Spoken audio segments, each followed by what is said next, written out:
forget to stay hydrated mga kamukha.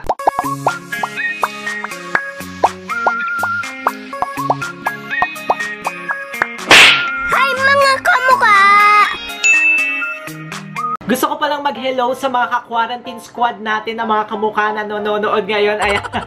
Sa mga team bahay natin dyan. Ayan. Pero alam nyo mga kamukha, magpasalamat na lang tayo na mga nasa bahay tayo at hindi tayo mga frontliners. Diba? Kaya gusto kong bigyan ng papugay. Gusto kong magbigay pugay. Gusto kong magbigay pugay sa lahat ng mga health workers natin, sa lahat ng mga frontliners natin, sa mga doctors natin, na talagang inaalay nila yung kanilang buhay para ma-save lang yung Pilipinas. At dahil araw-araw nga po ay tumataas na ang cases natin or mga positive cases natin ng COVID-19 virus or ng COVID-19 dito sa Pilipinas, dapat natin magpalakas or dapat natin magpalakas ng immune system. At isa nga sa pagpapalakas ng ating immune system, kailangan natin maging stay hydrated mga kamukha at mag-water. At sa hindi ko inaasahang pagkakataon ay magkakaroon tayo ng mukbang dito sa ating channel ulit. At ang mukbang natin ay ang tubig. Ayan, ang dami nating water mga kamukha. So ayan, magwa-water mukbang tayo, and to be honest mga kamukha, medyo pihikan po ako sa water. Medyo, alam ko talaga kapag may lasa na hindi ko gusto yung tubig, yung katulad na lasa siya na parang may nilad o lasa na deep well yung water, yun yung medyo hindi ko gusto mga kamukha. Kami dito sa bahay ngayon, ay ang iniinom namin ay nakasamit water kami dito sa bahay. So, yun yung iniinom namin. Pero umorder din kami nung water sa water refilling station. Ewan ko kung may mapupulot kayo dito mga kamukha, pero sige, dahil wala tayong magawa, magmukbang na lang tayo. Kasama ng mga water mukbang natin mga kamukha ay kakain din tayo nitong napakasarap na Indomie na Mi Instant na curly fried salted egg flavor. Ayan mga kamukha. So kung familiar kayo dito sa Indomie, sila rin yung sikat na mi goreng. Ayan. So eto, itatry din natin or imumukbang din natin.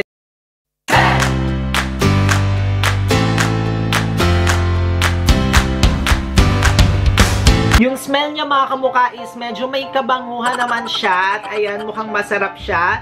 So, without further ado, simulan na natin itong walang kwenta na water mukbang. Katulad nga ng sinabi ko sa inyo mga kamukha, ang water na iniinom namin ay itong sa Summit. So, ayan siya, Summit na water. So, yung lasa nito, parang ito yung magiging basis. Okay, mag-focus ka po sa akin. Nagpo-focus pa, ayan. So, ito yung magiging standard natin sa inumin mga kamukha. So, yung lasa niya,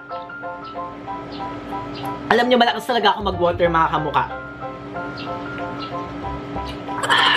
Yung lasa niya, natural drinking water siya mga kamukha. Pero yung lasa niya is medyo may pagka-distilled. Alam nyo nung una, hindi ko medyo feel etong Summit water na to. Pero, ayun, yung lasa niya is medyo may may pagka-distilled drinking water siya. To think na natural drinking water siya. So, ito yung pinaka-basis ko mga kamukha. Next naman natin ay itong Nature Spring mga kamukha. So, dalawa tong Nature Spring na binili ko. Drinking water din siya, same nung Summit mga kamukha or sila. But itong isa, itong red, is may pH 9. So, ano ba yung pH 9 mga kamukha? So, sa pH, it's an alkaline. So, alkaline water ito, ayan na, nalalaman natin tuloy yung mga pagkakaiba-iba. While this one is purified drinking water lang siya mga kamukha. So, si purified at yung isa naman ay natural drinking water. So, simulan muna natin dito kay drinking water na Nature Spring. Ay, ang sarap! Okay. So, if i-compare ko talaga sila ni Summit at si Nature Spring, mga kamukha, mas gusto ko siya. Mas gusto ko yung lasa nito. At ngayon, mga kamukha, ay tikman na natin itong, teka, hindi ko alam kung saan ko ilalagay yung mga tubig. Tikman na natin ito ngayon yung salted egg flavor na aking binili.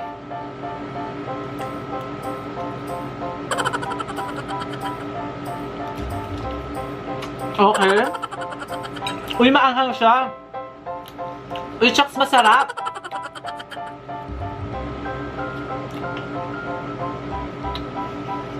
Pero parang hindi ko malasahan yung salted egg. Pero lasa siyang mi goreng na... Lasa siyang mi goreng mga kamukha.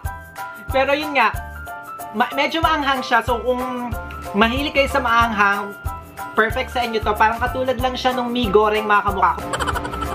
Habang tumatagal mga kamukha, dun nyo pala nalalasahan yung lasa ng salted egg. So, lasa siya yung parang pula ng itlog. Next naman natin mga kamukha ay itong si Sip Purified Water. Alam nyo, nakakatuwa itong Sip na purified drinking water na to. Kasi every month or every quarter or kung may mga special occasions, etong si Sip, talagang yung pinaka-label nila na ito ay umaayon. Wow, umaayon talaga, di ba? Parang gumagawa sila ng mga special edition ng mga Sip. So, katulad nung LGBT, yung para sa mga nakita ko yon mga kamukha. So, talagang nakakatawa itong si Sip. So, tikman na natin itong si Sip. Si Sip naman ay purified water filtered through volcanic rocks. Wow, so ngayon lang natin nalalaman. At sa lahat ng mga binili ko, sila lang yung parang may ganitong crystal effect mga kamukha. So, tikman na natin ngayon itong Sip. Okay? So, etong si Sip mga kamukha, ay wow, may nakalagay pala dito. Well, talagang natingnan ako, may forever with, write your beloved name here.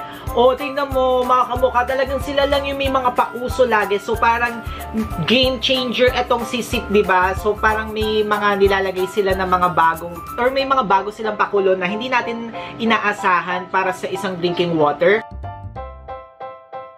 Okay mga kamukha, so since since siguro dahil medyo natural yung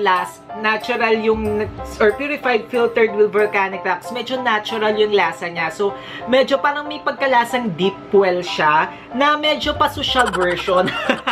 So, kung hindi kayo medyo mahilig sa yung medyo deep well or yung medyo natural yung lasa, yung medyo maiinom nyo sa mga province, hindi ko sa inyo marirecommend itong si Sip. Pero kung kayo naman ay mahilig talaga yung parang namimiss nyo yung provincial life nyo, ay para sa inyo talaga to mga kamukha. Kasi medyo may lasa siya. Alam nyo, naalala ko dito yung kabataan days ko dito kay Sip, na medyo yun, nalalasahan ko yung, nagre-reminisce ko yung kabataan ko nung wala pa tayong mga diba, yung mga, wala pa tayong technology. Ay, talagang na-relate ko sa ganun, no?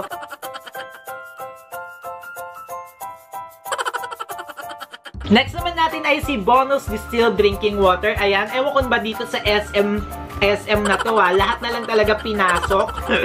At ang maganda dito, kamukha naman kay Bonus ay meron siyang parang tourism campaign sa likod. Ayan. So, nakakatuwa. Matagal na itong si Bonus mga kamukha na may mga ganito silang mga pakulo. At nakakatuwa na let's support yung mga ganyan. Sinusuportahan yung ating tourism. So, tikman naman natin itong Bonus. Si Bonus naman ay distilled drinking water. Wow, nakakasosyal pala to si Bonus, ha. Alam nyo, ngayon ko lang nalaman na distilled drinking water pala itong Bonus. Diba? Dahil sa quarantine, natututo tayo ng mga bagong mga information. Ay, ang sarap! Kaya pala alam nyo dati, bumibili ako nito, pero hindi ko alam na distilled. Mura lang yung Bonus mga kamukha, pero hindi ko na-expect na distilled drinking water. So, pag mga distilled drinking water talaga, ito yung mga sinasabi nila na mga medyo lasang buko, di ba? Ito naman, hindi siya lasang buko, pero alam nyo, masarap siya. Ayan, sa mga may gusto ng mga distilled drinking water, this is the cheapest na pwede nyong makuha at mabili. Yung dalawang next natin mga kamukha ay distilled drinking water, si Absolute tsaka si Wilkins, na laging pinaglalaban yan mga kamukha. Ayan, parehas sila na ito 500, parehas sila na 500 ml, at sinasabi nga natin na kapag distilled, medyo lasa siya na buko. So, unahin natin itong si Absolute na sinasabi nila, or meron talaga siyang parang name na lasang buko. So, tikman natin. Diba? Medyo nabubusog na ako sa tubig na mga pinag-iinom ko dito, mga kamukha. Okay. Ito alam nyo mga kamukha, medyo magkalasa sila nito ni Bonus. Nawala na yung lasa na lasang buko ni Absolute mga kamukha. Medyo hindi na siya lasang buko na dati, medyo lasang buko, di ba? Alam nyo, hindi. Ito yung medyo mas mababang version ni Absolute. medyo may pagkalasa pa rin siya na may nilad mga kamukha. Pero okay na rin siya kung budget friendly siya mga kamukha. Pero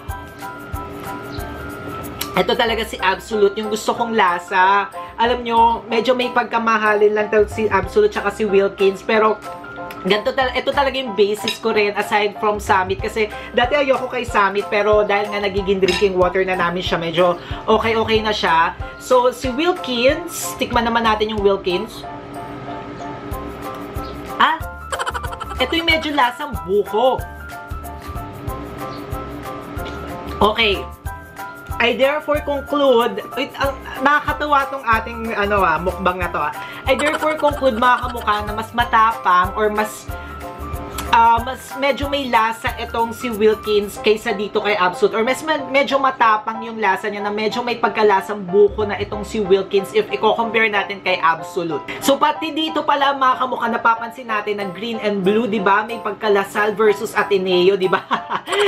Pero kung ako ang iinom mga kamukha, mas gusto ko si Absolute, hindi dahil from lasal ako pero medyo ito kasi medyo yung lasa niya is saktong-sakto lang sa taste buds ko. At ang pinaka-last nga na itatry ko ay itong Suncoast na Light Water Electrolyte Enhanced Water na pH 8.2, recharge naturally, pure water, and may electrolytes siya. Ayan.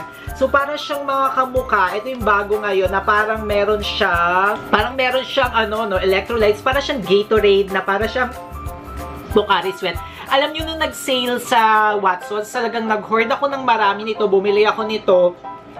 Kasi nga, alam nyo, dahil kailangan natin mag-recharge ng katawan natin, kailangan natin ng mga electrolytes. So, kung tayo ay nagkaka-diarrhea or kung tayo ay nagsusuka, kailangan natin ito. At kung tayo ay nag-exercise din, kailangan natin ng mga electrolytes sa katawan. So, tikman na natin itong Suncoast na Light Water. Okay. Medyo may lasa pala siya mga kamukha. Medyo may pagkalasang may nilad. Na medyo may pagkalasa na, ayun, may lasang may nilad na deep well din siya mga kamukha. But of course, kung kailangan nyo ng electrolytes sa katawan, okay na siya. Okay na ito. Alam ko mura rin to kasi nung nag-sale siya, 20 pesos lang siya. So talagang talagang still na to if ever mga kamukha. Alam nyo, nakakatuwa tong ginawa kong mukbang na to mga kamukha ng water kasi medyo marami akong nalaman Pero kung ako ang papapiliin nyo habang kumakain ako dito mga kamukha, kung akong papapiliin nyo dito sa naging water mukbang natin, ang dami kong na-try pero kay Absolute talaga ako. So, if given a chance, Absolute talaga yung bibilin ko kahit na wala akong budget. Or kung may budget man ako, kung pang araw-araw kong iinumin. Kasi, alam nyo, parang na-perfect nila yung lasa, yung timpla na hindi siya lasang deep well, hindi rin siya lasang distilled na lasang or matapang na lasang buko. Yung parang middle lang siya, na smooth lang siya, makakaalis lang siya ng pagod mo, perfect siya para sa daily activities mo. Yung parang perfect siya kung may kinakain ka, talagang marirecharge ka na kahit na wala naman tong di ba nakaka-refresh. So for me, ang panalo sa mukbang na to ay ito talaga si Absolute mga kamukha. There you have it mga kamukha. Nag-enjoy ba kayo sa video natin ngayon? Aba, syempre, i-like nyo na tong video na to. Mag-comment na rin kayo sa baba kung ano pang video ang gusto nyong makita dito or mga content na gusto nyong makita, i-review natin, or kung ano pang mga gusto nyong gawin. I-share nyo na rin to sa inyong mga friends, sa inyong family, at iba pa natin mga kamukha. Pero wag yung kakalimutan na mag-subscribe sa ating channel. Until our next vid, Godspeed!